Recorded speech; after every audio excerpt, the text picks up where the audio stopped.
એટલે હું કોઈ એવું રાજકીય ડેમેજ માટે આવ્યો નથી. મારા ગામના પનોતો પુત્ર હોવા ગામનો ખેડૂતને ફાયદો થાય, સરકારમાં સાચી વાત પહોંચે અને સરકાર પોઝિટિવ ખેડૂતને ફાયદો થાય એના માટે આવ્યો.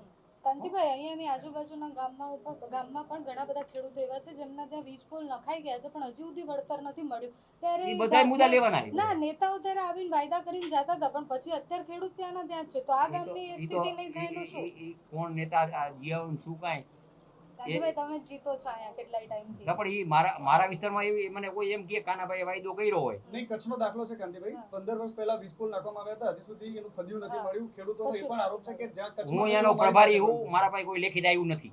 હું અહીંયાનો પ્રભારી કચ્છનો, અને આવ્યું હોય છે સાંભળો કચ્છના પ્રભારી તરીકે, રાજ્યના મંત્રી તરીકે કચ્છમાં 15 વર્ષ પહેલાનું વળતર નહીં આવ્યું હોય ને તો હું દેવરા વિશેની ખાતરી આપું.